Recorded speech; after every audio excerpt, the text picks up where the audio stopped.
And welcome back. And we are now at part 6 of New Comics, bitches! And I guarantee we will get to my book of the week, because this will be almost a three-way tie. I mean, almost a three-way tie. I mean, it was so close. But one comic wins out.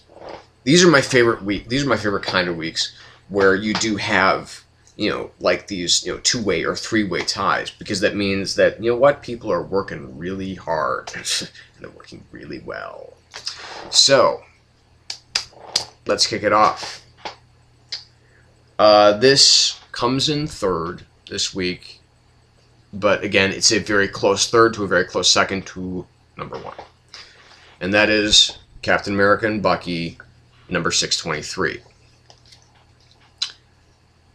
So it's, we got Brubaker and we got Mark Andreyko writing here. And this is a very significant issue. This is for a number of reasons. This is the first Cap-related story that I've ever seen where where a character of, Cap's universe finds himself in one of the death camps of World War II. So I mean, it's literally we're taking Brubaker and Andreyko and Chris Samney as artists are taking us into literally the most evil place of the 20th century, which is one of the death camps. Now I don't believe it's a real one. This is one of the, unless this is just one of those that has, because it's not Auschwitz or Dachau or, any of the more kind of like famous or well-known places. But, ultimately it's Bucky and Toro going off on their own, kind of trying to prove themselves. They do feel that they have something to prove, to rescue this agent, double agent for the Allies, who actually has, unfortunately, the names of all of the Allied double agents, and they're torturing the hell out of him, and they're going into what they believe is a POW camp, and ultimately it turns out to be, and there is, they're talking about, it's snowing, but it's not cold, and Bucky makes the observations, I don't think this is not snow, I think it's ash. And they think, well, maybe, something else is, in this area.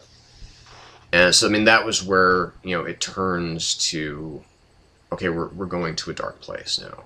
Because anybody who's seen Schindler's List knows, there's that one horrific scene in which they are burning bodies by the thousands, and and these flakes are falling from the sky, and they are not. It's not snow. It's ash.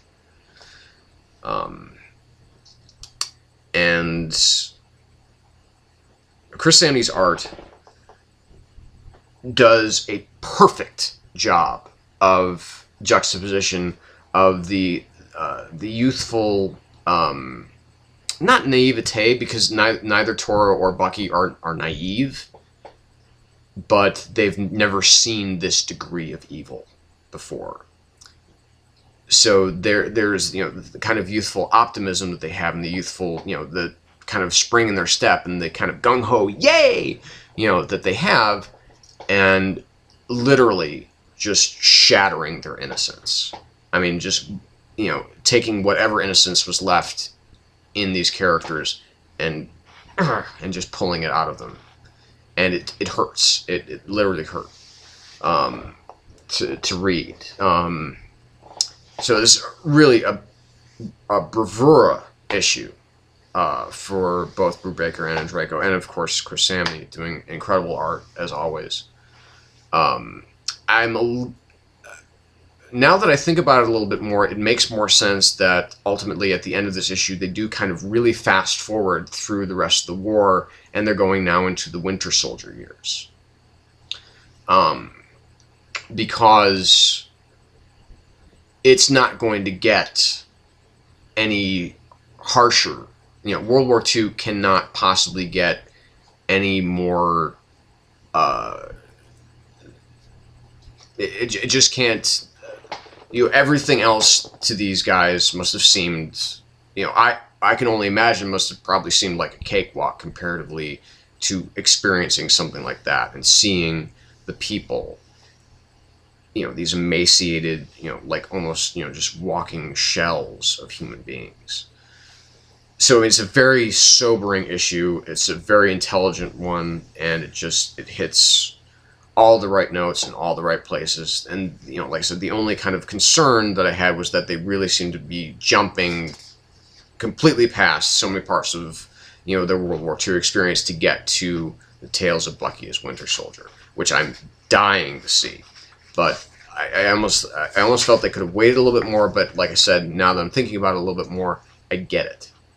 That, you know, there's nothing more effective, or affective, I should say, to this character of Bucky, who we are ultimately concentrating on here in Cap and Bucky, than, you know, being in you know, a death camp. So moving on, I, Vampire #2, Joshua Hale Fialkov, Andrea Sorrentino. Continue to expand on the greatness, the brilliance that was in the first issue. Again, Josh is somebody I had never even heard of before last month, and he did 2 weeks in a row the comic of the week, I, Vampire, and Last of the Greats. So I mean, this guy is a tremendously strong new voice, at least to me. And I think to a lot of you out there as well. So Mary's character, obviously, we're focusing a little bit more on her in this issue. I love seeing that she's becoming more clearly defined as a character, and that's a big triumph for this book, because in order to have a great hero, you've got to have a great villain.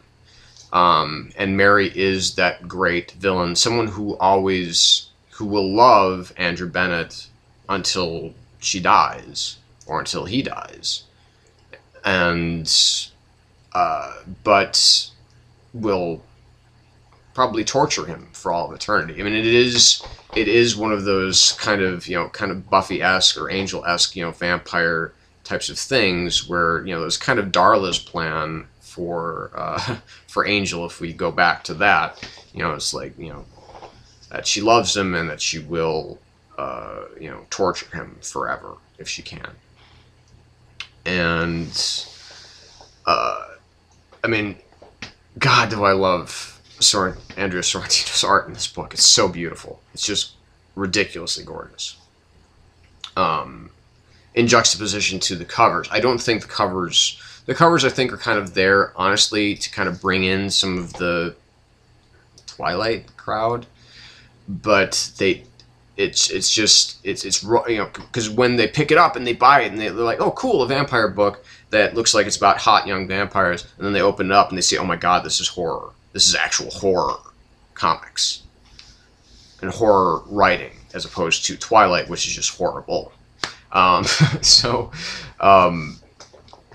speaking of horror comics, I mean, this is where DC, I think, this is its strongest suit. It is the investment in doing these horror comics, and doing I, Vampire, and doing Swamp Thing, and doing Animal Man, which is part horror, part superhero, but definitely is kind of leaning more towards horror, at least for right now. So, I mean, these are my three favorite titles out of the new 52. So, you know, hats off. So, I mean, it's clear what Mary's methods are. I mean, she is almost kind of creating a terror group of these vampires, but it's not clear what her motives are. They're still obscured, and that just makes it actually even cooler, because you're not quite sure where this chick's coming from yet. You know, is she, you know, does she really, you know, I'm certain that she believes that this is, you know, destiny and so on and so forth. But as far as treating Andrew like a traitor, I'm not quite sure that she's totally on board with that. So that element of mystery to that character, this kind of, you know, love-hate relationship that they find themselves in, is really fascinating. And, you know, just the character of Mary is, it seems like she's totally appropriate for this book, and just, you know, she's going to be a great foil. So again, hats off to Joshua and to Andrea for another great issue of this book. I mean, just great issue. Now, this edged out the competition, but it did win out. Amazing Spider-Man number 673, the finale to Spider Island. Well, the kind of action finale. There will be an epilogue issue next month, but this was the finale. So again, what I have, you know, not only did Dan Slott create the best event comic in the last couple of years, but he gives us this awesome finale. And again, it's these little touches. It's these little touches that make this book great. You know, the kind of crush that Ben seems to have for MJ, and, you know, so that's a real Spider-Woman. And then, of course, you know, Spider-Woman is standing right there, and she actually says, "Hey, I'm standing right here." And every character throughout the book has their own voice. Dan Slott didn't just co-opt these characters for his own use. He's, you know, they each have their own individual voice as they would sound in their own books. That's very important when you're doing an event comic. And that's something that Fear Itself and Flashpoint lost on, I think.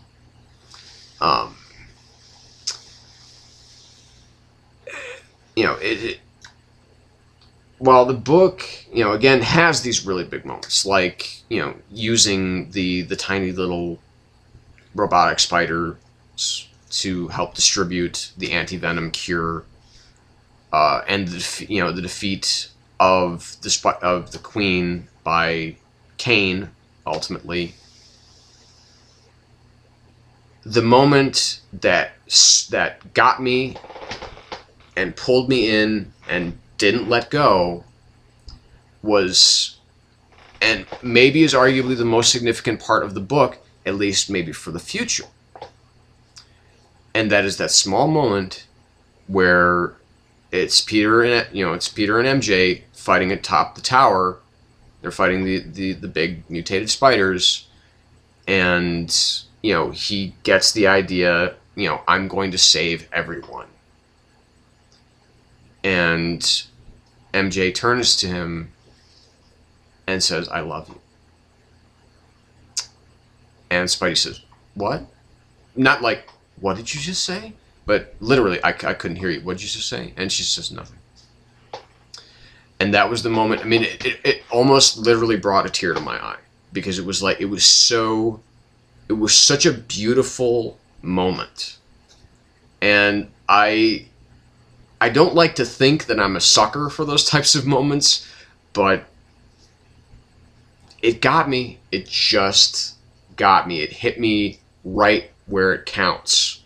Because I love exercising this up here when I read my comics, but I want it to hit me here. I want it to have meaning. I want it to have something that's going to last. And Dan Slott has been giving me a lot of that with Spider-Man. I'm so glad that I started reading this comic again. I'm so glad. I mean, Dan Slott has made me, for as long as he's on the title, I am going to be reading Spider-Man. I'm going to be reading Amazing Spider-Man. I love his work. God bless him. You know, and I don't know who's doing Avenging Spider-Man, or whatever that's going to be called. I know Joey Mad's doing the art, but I don't know who's writing it. But anyway. But so Dan, Josh, Ed, Mark, Chris, all you guys, great work making this, helping this be a great week for comics. Again, I know it's been a long time, but, you know, it's been a long while for this video. But subscribe, thumbs up, thumbs down, tell me what you think, tell me what you don't think, whatever. But this is the Shadow Gallery signing off. See you next week.